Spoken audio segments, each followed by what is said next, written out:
tarde. Bom, eu vou começar te cumprimentando aí pela grande campanha do Grêmio, que eu acho que dificilmente a maioria não acreditava que você conseguisse conduzir o Grêmio com uma campanha tão boa.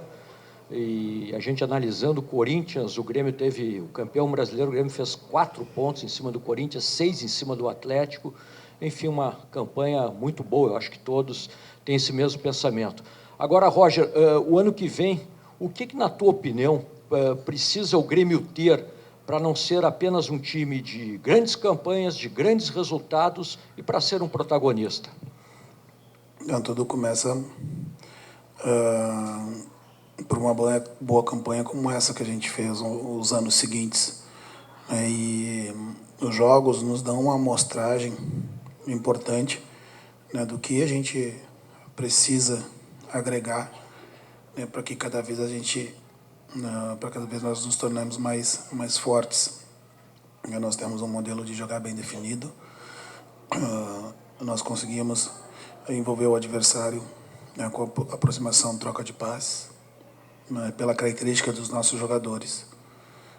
Quando aqui cheguei, o que eu falei para os meus jogadores foi que a estratégia que eu montei para jogar contra o Grêmio pelo Novo Hamburgo foi pela característica dos seus jogadores, se aproximava muito um do outro, né, que se eu permitisse que eles se aproximassem, meu time teria problema. Que o Grêmio jogava pouco, né, com amplitude, jogava mais um jogo de centro. Então eu implementei o que eu imaginava que tinha que ser feito, e agora a gente tem que dar um passo à frente, né, no sentido de ter a bola, entrar dentro do campo do adversário e definir a jogada. Definir. Né, fazer com que o adversário se encolha no seu campo, não só porque a gente tem a bola, mas que a gente consiga ser contundente. Hoje, num jogo difícil, equilibrado, um primeiro tempo muito difícil, uma grande equipe, o Atlético é um baita de um time de futebol, com jogadores bastante técnicos. É natural que tenha poucas oportunidades de gol, mas no momento que a gente tem 5 centímetros, 10 centímetros de possibilidade, como foi o gol do Everton, ele não tinha muito mais que 10 centímetros de espaço para finalizar, e ele o fez. E eu preciso fomentar e ter essa característica bem no nosso jogo, né, para que a gente, dentro desse cenário, consiga, ao final do ano, pegar os relatórios, olhar, né, entender, mapear onde a gente precisa evoluir, onde foi muito bom a gente precisa preservar, para que no ano que vem, né, a gente consiga brigar por título. Foi muito bom esse ano, do ponto de vista da instituição, né, dentro do cenário financeiro que foi traçado. Deu tudo certo. Nós valorizamos por sobremaneira os ativos do clube, principalmente jogadores mais jovens. Fizemos uma campanha, como você disse, talvez acima do que fosse esperado, mas o que vai ter que ganhar título. O que marca a passagem do treinador pelo clube é título. E nós queremos isso acima de qualquer coisa. Roger, você respondeu agora há pouco que ano que vem é o ano de ganhar títulos, e mesmo que falte uma rodada para terminar o Brasileiro, o Grêmio já tem a classificação garantida para a Libertadores. Esse grupo de jogadores, ele te basta para jogar uma Libertadores e para buscar esse título que você tem consciência que precisa? E se ele não te basta, o que falta? O quanto em percentual, se fosse possível apontar, você busca de contratações para que esse grupo tenha a condição de jogar uma boa Libertadores e possa te dar esse título que você sabe que precisa? Eu tenho... Todos os clubes que estiveram na frente, eu tenho certeza absoluta que o Atlético também mapeia o mercado para se qualificar. O Corinthians, que foi campeão, também, mesmo campeão, se qualifica. E a gente vamos esperar acabar. É evidente que a gente já faz um trabalho não somente para que a gente tenha a condição de ter mapeado os jogadores que entenda que possa ser úteis para a gente, somente para um primeiro momento. A gente mapeia os jogadores. O Campeonato Brasileiro revela muitos jogadores com bastante potencial, outros que estão lá fora. E toda equipe que almeja grandes conquistas, títulos, precisa qualificar, independente da posição que tenha acabado no campeonato. A gente já tem isso na cabeça, né? Primeiro, valorizar aqueles que estão aqui, né? Que foram os que nos trouxeram até esse momento. Mas também entender que nós precisamos não substituir, mas agregar qualidade esse nosso elenco que nos deu uma resposta boa. Roger, eu queria que você fizesse uma análise dos dois tempos, primeiro com o Pedro Rocha e depois com o Bobô. A proposta era que a gente tivesse um time mais leve, né, porque o Atlético, jogando dentro e fora de casa, é uma equipe que joga, não vai adotar uma postura mais retraída. Isso nos daria campo para jogar. Em alguns momentos a gente conseguiu usar essa profundidade, e aí, como eu disse, a gente pecou no terço final do campo. Meus treinamentos da semana foram muito em função da superioridade numérica na hora de contra-atacar. E aí a gente tem que tomar a decisão correta. Em superioridade numérica, tu evita o drible. Não vá para a vitória pessoal, que é o momento que o adversário deseja que tu faça isso. Porque de posse da bola tentando o drible, tu vai dar a oportunidade que o adversário quer. Que é de ter a bola perto do seu pé para interferir. E nessas tomadas de decisões, a gente não conseguia progredir no campo e não conseguia efetivamente finalizar essa jogada que iniciava bem construída com a roubada de bola dentro do nosso campo. E foi um jogo equilibrado, uma vitória pessoal depois de uma troca de passes pelo lado do campo entre o Everton e o Marcelo nos deu a condição de sair na frente, mas o Atlético seguiu perigoso. No segundo tempo, eu promovi a entrada do Bobô para empurrar um pouco mais os zagueiros do Atlético para dentro do seu gol, quando a gente tivesse a bola e eles um bloco um pouco mais baixo, para que a gente conseguisse circular essa bola e ter um segundo a mais de tempo para articular essa bola, principalmente na entrelinha. Mas o Atlético, pela qualidade, conseguiu entrar dentro do nosso campo. Em alguns momentos a gente não conseguiu encaixar a marcação dentro do nosso setor defensivo e o Atlético criou, e naquele momento que nós fizemos o gol estava melhor na partida. Mas numa jogada de bola parada, depois de um momento de dúvida ali do árbitro, que ele voltou atrás, a informação foi, a gente já havia treinado, a gente conhece o Vitor, é um grande goleiro, mas a gente sabia que aquela possibilidade da bola ser alcançada no seu canto, embaixo, podia nos dar uma vantagem, porque a barreira ficou muito alta. E quando a barreira fica alta e bem fechada, por vezes o goleiro não enxerga a bola sair, isso dificulta. Quando o Vitor deu um passo para o lado, não deu tempo de voltar mais. E o jogo seguiu complicado, porque, como eu disse, o Atlético hoje é o segundo colocado com muitos méritos. Tem característica de jogadores, estilo de jogo, bastante ofensivo e gera muito desequilíbrio nos adversários. Tem alguns jogadores que ainda não têm essa presença garantida na próxima temporada, estão no atual elenco, como Galhardo, Eraso, o próprio Maicon. Como é a importância de manter essa base, de buscar essa permanência desses jogadores, por exemplo? E a direção sempre fala que não vai fazer nenhuma loucura financeira quanto a contratações. Qual a importância que vai ser de ter essa sintonia entre direção e comissão técnica para garimpar daqui a pouco no futebol interno, de buscar jogadores aqui mesmo no Brasil para reforçar o elenco na próxima temporada? Então, justamente a gente tem que ser cirúrgico, preciso, ir ao mercado para justamente qualificar o nosso grupo, com jogadores com as características que a gente entenda, que esteja dentro do orçamento do clube. Isso faz com que a gente tivesse que se antecipar, mapear, como nós temos mapeado vários jogadores de várias posições, para que no momento certo a gente dê a investida certa. Por isso que, por vezes, se faz necessário um pouco de sigilo, para que, à medida que se sinaliza para o mercado que você está atrás de determinado jogador, automaticamente ganha preço. Mas eu acredito muito que dentro do cenário para o próximo ano, dentro dessa readequação financeira do clube, dentro do orçamento do clube, nós vamos montar uma equipe bastante competitiva para disputar títulos. Então, está se negociando e articulando para que os principais jogadores consigam permanecer conosco. Na eventualidade de não acontecer, será em função de negócios envolvendo esses atletas, mas eu já passei para a direção, com quem a gente deseja contar para o próximo ano, e os esforços vão ser feitos para isso. Roger, quero pegar duas situações. Uma que você falou na coletiva agora, que foi muito enfático, sobre a questão de título. a partir do próximo ano. E a saída de campo sua chamou a atenção, você está muito bravo, bravo mesmo. Não é tão comum assim, pelo menos a gente vê você sair de campo bravo. É porque a mentalidade precisa mudar para o ano que vem e você vai lutar para que a mentalidade, a partir do dia 1º de janeiro, ou se você já mudou a partir de agora, para que a mentalidade seja essa, que o Grêmio volte efetivamente a conquistar um título? Não, acho que a mentalidade a gente nós já estamos bastante desenvolvida dentro do nosso grupo, né?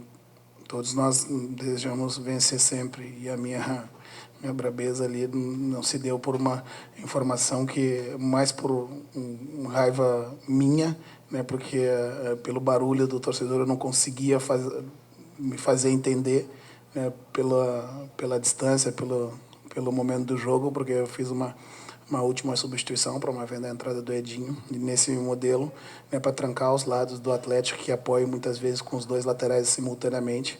Né, eu empurrei o gigante para o lado do campo, para a linha de 4. Né, e em fase ofensiva, ele estava passando muito à frente, quebrando demais a linha. Né, e estava abrindo muito a bola de retorno para entrar justamente nesse lateral esquerdo, que estava sendo bastante acionado também. E disso havia uma mecânica ali que acontecia e tirava o Wallace do meio.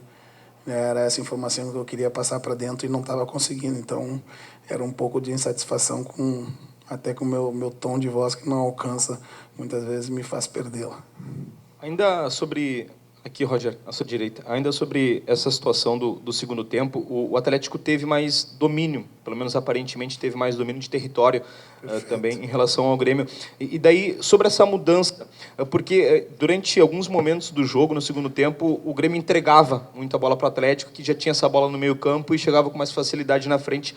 Você, em algum momento, chegou a pensar em colocar um jogador mais técnico para que ela saísse com mais qualidade de trás, para que o Grêmio chegasse mais no gol do adversário e, consequentemente, não tivesse tanto essa bola no seu campo? Não sei dizer se talvez o jogador mais técnico fosse conseguir fazer parar a bola naquele setor ali, porque isso aconteceu ainda quando o Douglas estava em campo, e ele é o jogador de responsabilidade de fazer isso. Mais do que isso, o Atlético, pela qualidade do seu jogo, estava conseguindo nos envolver, e a gente não estava conseguindo encurtar a marcação a tempo de chegar junto com a bola no passe, que nos dá a condição de pressionar o adversário para roubar a bola. Por isso o Atlético conseguiu, em alguns momentos, nos envolver e chegar a finalizar perto da nossa área. Mas, em alguns momentos, quando você perde o controle emocional do jogo, junto com ele vai o tático e o técnico também. Porque aí você quer o quê? Deixa eu me defender, o placar que eu criei, ou mesmo assim o 1-1, né, e tentar voltar para o jogo. Eu costumo dizer que eu faço uma comparação muito com uma luta de boxe. Eu fui atingido, eu vou contragolpear e abrir minha guarda ainda tonto, não, deixa eu me recolher, me encostar um pouquinho nas cordas, né, me defender para voltar para o jogo quando eu estiver bem novamente. Isso faz parte, né, faz parte do jogo. E depois a gente conseguiu empurrar um pouquinho o Atlético para dentro do seu campo e contra-atacar com um pouco mais de lucidez. E voltamos para o jogo do ponto de vista emocional. E quando volta isso, também volta o técnico, volta o tático com um pouco mais de clareza. Eu não sei dizer se talvez um jogador mais técnico ou um jogador mais de velocidade, ou o Bobô mesmo, né, quando botou que fazia essa bola parar, não pela técnica, mas pela força. Ou a vitória pessoal do Everton começou a entrar com um pouco mais de fluidez. Isso fez a gente voltar um pouquinho mais para o jogo, mas muito em função da característica, da qualidade do adversário. Como eu disse, é um belo time. Roger, você tem feito leituras bem reais do seu time dentro de campo. Você venceu o Atlético 2 vezes, né, no Campeonato Brasileiro, e fez 4 pontos contra o Corinthians. Corinthians campeão, o Atlético, por enquanto, é o vice. Qual é a lição que fica para esse time do Grêmio, para ti como treinador, para o ano que vem, para o Grêmio continuar vencendo os líderes, no caso, e assim conseguir conquistar o título? E uma segunda questão, você não tem o Douglas para a próxima partida, o Max e o William Schuster são os substitutos naturais, você tem já uma visão sobre quem será? Eu posso também optar por entrar com o Bobô e o Lua à frente, né? O Lua fazendo o papel do Douglas, ou entrar com o Max na mesma função, trocando peça por peça. O que eu posso dizer com relação ao nosso time? A gente tem algumas métricas, alguns números do nosso jogo, que eles, ao final desse ano, balizam o que a gente precisa evoluir no próximo ano. A gente tem uma velocidade de troca de passe que ela veio decrescendo ao longo da competição, o tempo que o nosso jogador fica com a bola. Tem-se, por exemplo, o Corinthians individualmente fica 2,8 segundos com a bola no pé, a gente vem logo abaixo ali com 2,7, e nos jogos que a gente empatou ou perdeu, esse tempo de retenção de bola ali foi acima de 3 segundos, que dá um pouco mais de tempo para o adversário roubar a bola do seu time. Associado a isso, a nossa organização, fomentar o nosso jogador de ataque, a importância da unidade defensiva, da contribuição de todos, que para mim não tem diferença nenhuma de uma solidez defensiva de primeira linha dos zagueiros, dos laterais, da segunda linha dos volantes, dos meus extremas. Se o meu lateral não pode tomar uma bola nas costas, o meu extrema não pode permitir que uma bola entre linha e entre, porque desestrutura tudo.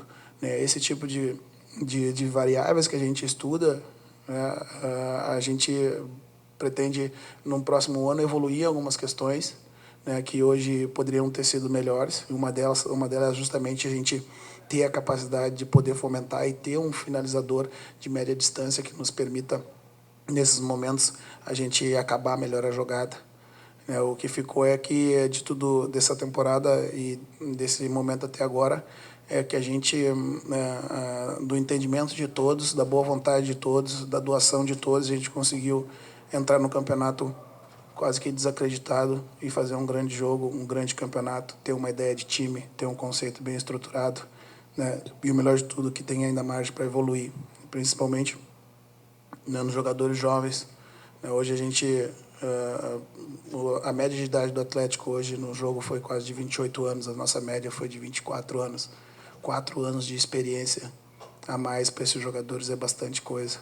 Então, isso tudo vai amadurecer com o tempo. É forjado nesses grandes jogos, que a gente forja os grandes jogadores. E vem a informação de São Paulo que o destino do jogador pode ser ou o Galo ou o Grêmio. Esse jogador te interessaria para o próximo ano? Eu vou dizer que ele estava na China já, não? Os grandes jogadores sempre, ao final, e principalmente aqueles que estão acabando os contratos, acabam sendo especulados por um ou outro time, por vezes é movimento involuntário, por outros o mercado acaba direcionando para esse lado. Nós sabemos, não é um grande centroavante, e por vezes, como vocês sabem, que a gente joga com um modelo diferente, mas que em alguns momentos precisa de um jogador com esse porte, se alimenta essa possibilidade. Mas a gente, nesse momento, ainda não está tratando especificamente disso, mapeando o cenário, criando essas oportunidades, essas alternativas, mas para, posteriormente, quando acabar o campeonato na semana que vem, a gente poder investir. Roger, aqui do lado. A pré-temporada 2016, o Grêmio fará em Porto Alegre, aqui na Arena e no CT. Qual a diferença de fazer a pré-temporada em Porto Alegre ou na Serra Gaúcha e qual o teu papel na decisão disso? Então, a minha opinião dentro do contexto institucional, quando houve essa decisão, foi no sentido técnico, e que a gente pudesse usar a nossa estrutura que a gente tem hoje, na plenitude para o desenvolvimento dos nossos atletas. A gente poder ter reunido no mesmo espaço uns 2 campos excelentes de treino, que nos dão a condição, do jeito que eu gosto de trabalhar, de um trabalho extremamente integrado, você conseguir usar os 2 espaços, ter a fisioterapia logo dentro da mesma estrutura, a nossa sala de musculação, poder estar perto do hotel onde a gente se hospeda habitualmente. Isso, para mim, teria um impacto muito grande. A gente sempre foi muito bem recebido em outros lugares, em Bento, em Gramado. Eu devo ter feito 25, 30 pré-temporadas ou intertemporadas nesses lugares e sempre foi muito bom. Mas eu entendo que pela estrutura que a gente tem, acho que a gente precisa usar, usá-la para bem do nosso futebol. Roger, antecipando aí o balanço do ano de 2015, em abril desse ano mesmo, aqui na Arena, comandando o Novo Hamburgo, tentavas passar para as semifinais, contra o próprio Grêmio. Hoje, 7 meses depois, assusta esse crescimento profissional, deixando o Grêmio já na 3ª colocação do Brasileiro e com vaga a Libertadores. E segunda, o que precisa qualificar ainda como técnico Roger Machado para crescer mais ainda profissionalmente? A qualificação é constante, né? A gente não pode achar que está pronto, né? Tem que estar sempre buscando algo a mais para se qualificar. É verdade, 7 meses depois do último jogo jogado aqui na Arena, pelo Novo Hamburgo, onde me deu um crescimento extraordinário, estar à frente do Grêmio e ter, nesse momento, a 3ª colocação do campeonato, ainda brigando pelo 2º posto. É o que eu busquei há bastante tempo. Modestamente, é o que eu acreditava que iria acontecer, talvez nesse momento tão breve não, mas vislumbrei nos meus projetos que eu estaria aqui em algum momento, e pudesse contribuir com a história do meu time, de coração, não só como jogador, agora como treinador. E hoje, semana contabilizando, ano que vem na Libertadores estarei disputando a minha 10ª Libertadores como atleta e treinador. 7 delas como jogador, 2 como auxiliar e agora uma como treinador principal. Eu quero continuar construindo a história do clube e oferecer ao nosso torcedor o título que ele tanto deseja. Pode dizer que tirou o máximo desse grupo, que fez cada jogador jogar o máximo que pode jogar e acabou surpreendendo todo mundo? Eu acho que a gente conseguiu elevar o nível dos jogadores a um patamar muito alto. Mas eu acho que, como eu disse anteriormente, com relação à média de idade, hoje a gente entrou em campo com os nossos jogadores decisivos ou em áreas decisivas do jogo, com uma idade e experiência, digamos assim, iniciando. Esse ano foi o primeiro brasileiro do Everton, acredito, né, JP? Segundo, mas atuando, mas o Pedro também. O Luan, esse ano, teve uma afirmação muito grande. Tem o Alas também, um jogador de meio campo com pouca idade. E à medida que os jogadores se tornam mais experiência, essas vivências, o Renato Portaluppi, que sempre falava, se tornar um jogador mais cascudo, é isso que deixa um jogador mais cascudo. É viver, ter que descarregar caminhão de pedra nesses jogos que são difíceis. Então, os jogadores conseguiram estar num nível bastante alto. Eu acho que a gente consegue levar com a treinabilidade algo a mais, treinando o que poderia ser melhor. E quando a gente tiver a cada dia esses jogadores menos experientes, com uma bagagem maior, o equilíbrio das atuações será maior por parte deles, né? Semana eu ainda brinquei com meus jogadores, ninguém quer a camisa do lado esquerdo do campo, ela está passando de um para outro e vocês não estão querendo pegar, mas por quê? Por causa da juventude. Vai ter a estabilidade, vai cair um pouco, a gente lida com um jogador com pouca idade e é natural, às vezes, por vezes, se deslumbrar em alguns momentos, daí a gente tem que ir lá dar uma puxadinha para voltar para o normal. Isso tudo a gente imagina que vai haver um crescimento. Crescendo como personalidade se transferido para o seu jogo.